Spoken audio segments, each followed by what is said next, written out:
Salut tout le monde, c'est Hippo. Aujourd'hui, on se retrouve pour la suite des options dans Tuto Revit les bases. On était justement à l'emplacement de fichiers et on vient de passer à rendu. Alors, qu'est-ce qu'il y a dans les rendus? Je n'en sais rien. Tout simplement, en fait, c'est des chemins d'apparence de rendu et l'emplacement des gestionnaires de contenu ArchVision. Tout ça, c'est des éléments de rendu qui permettent des rendus en local ou sur des serveurs qui vous appartiennent. Euh, Là, c'est du Revit très complexe et très pointu, selon moi, qui ne sert pas forcément à utiliser tous les jours. Donc moi, ce que je vous conseille, c'est de simplement faire des rendus via le cloud d'Autodesk, qui est pas si cher que ça et qui permet de vous faire des rendus plus rapides et à mon avis meilleurs, avec des réglages plus fins, parce que c'est quand même Autodesk qui gère tous ces petits éléments-là, donc autant passer par les meilleurs. La vérification d'orthographe, comme ça l'indique, ça permet la vérification de l'orthographe. Il y a juste une chose, vous avez des possibilités d'ignorer des mots en particulier. Les mots majuscules, comment dire, ou les mots avec une majuscule, les mots avec une majuscule et des minuscules, etc. Les mots contenant avec des nombres tels que l'ISO 9000, 9001, etc. Tout ça, vous avez la possibilité en fait d'ignorer l'orthographe de ces mots-là dès que vous le voulez, mais vous avez la correction possible. Le dictionnaire courant, vous pouvez le changer si jamais il y a besoin. Et vous pouvez ajouter des dictionnaires supplémentaires que vous avez accès dans Revit pendant 2016 dans le programme Data. Je vous conseille de, si jamais vous n'avez pas la bonne langue de base, d'essayer de l'installer avec la bonne langue, de le réinstaller avec la bonne langue, ou sinon d'aller chercher un Revit et puis votre trigramme de pays ou custom en élément custom pour le dictionnaire. Le steering wheels, je ne sais pas, vous n'avez rien vu, il ne s'est rien passé, cet onglet n'existe pas. ViewCube, alors qu'est-ce que le ViewCube? On va faire OK et on va se mettre dans une vue 3D qui n'existe pas. Vue 3D, vous inquiétez pas, on reviendra sur ce que je suis en train de faire. Voilà, le ViewCube, c'est ce petit élément là. Alors, le configurer sans en parler, ça va être un peu compliqué, mais on va y revenir en quelques secondes. Tout simplement, l'affichage du ViewCube, je vous conseille de le laisser comme il est, exactement comme ça. Vous pouvez changer l'opacité à la limite à 25, je vous le déconseille à 0 parce que sinon vous êtes mort. Vous n'arriverez plus à le revoir. La taille du ViewCube, je vous conseille de la laisser en automatique, elle va se faire en fonction des éléments affichés, en fonction du nombre de fenêtres qu'il y a d'affichés. La position à l'écran, là où ça vous convient le mieux. Et je vous conseille de le laisser dans toutes les vues 3D. Ou la vue active. Franchement, les deux sont utilisables. Soit vous l'avez dans toutes les vues 3D, vous l'avez l'affichage, soit uniquement dans la vue active. Moi, je préfère le laisser dans toutes, parce que quand on se retrouve avec plusieurs fenêtres, avec plein de points de vue différents, avoir un petit truc marqué avant, droite et haut permet, par exemple, de savoir qu'on est dans le coin en haut à droite, enfin à l'avant à droite en haut. Ce qui permet de un peu se repérer, et si jamais à côté on en a un qui a marqué haut, gauche et arrière, on saura qu'on est dans l'autre point ici, voilà. Donc ça permet de se repérer plus facilement entre les vues, donc plutôt toutes les vues 3D je vous conseille.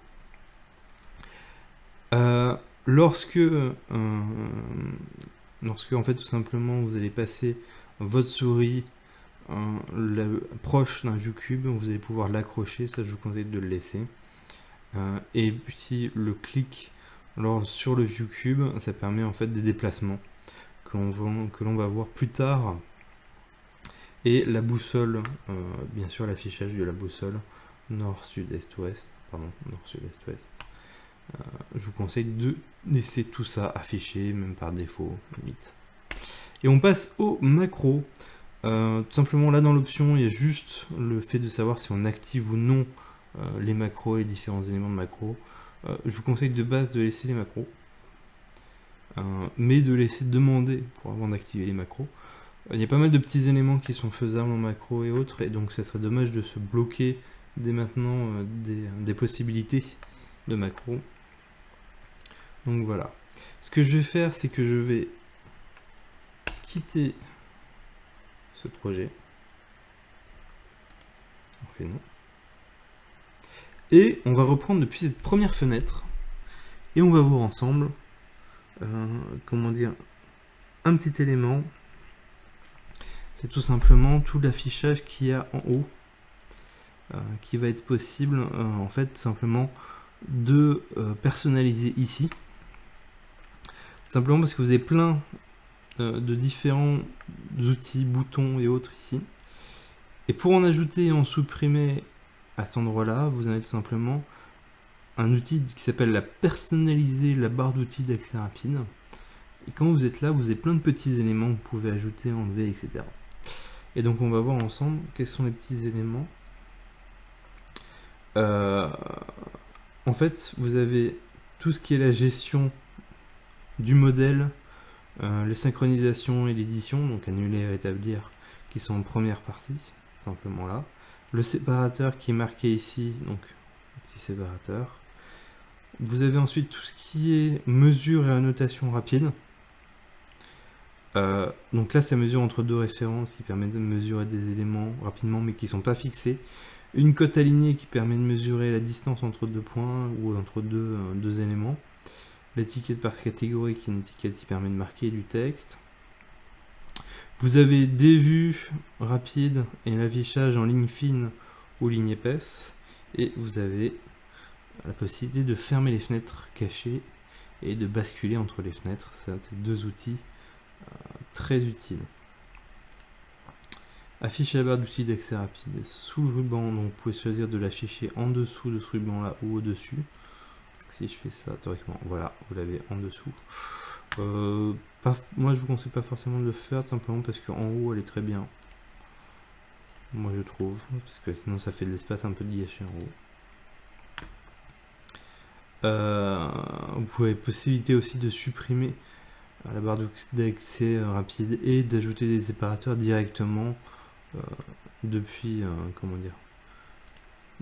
le menu. Et normalement, si vous faites non, il faut retourner dans personnaliser pour pouvoir changer les différents éléments, en ajouter, en supprimer. Voilà, vous savez comment éditer votre élément. Ensuite, on va regarder les petits boutons qu'il y a là, les tout gentils petits boutons. Vous avez un bouton qui permet de faire de la recherche.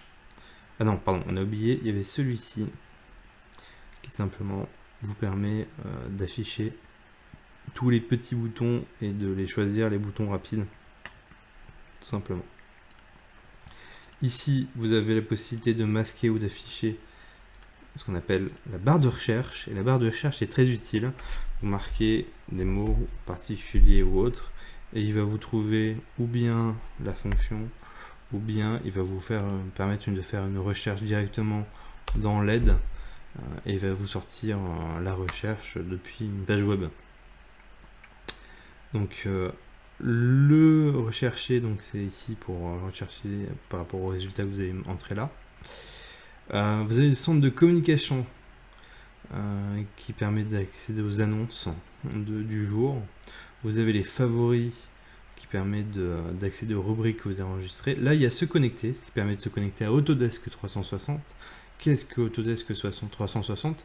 Simplement la connexion à votre compte, à la gestion de votre galerie des rendus cloud.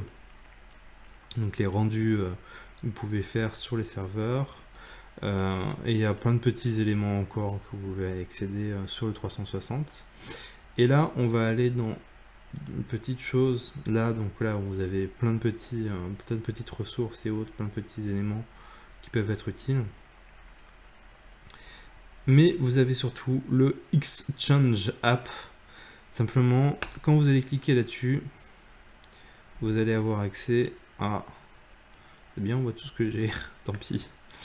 Vous allez avoir accès en fait à l'Apps Exchange d'Autodesk qui vous donne la possibilité d'avoir toutes les applications et petits plugins utilisables dans Revit et pouvoir les télécharger et les appliquer simplement ici.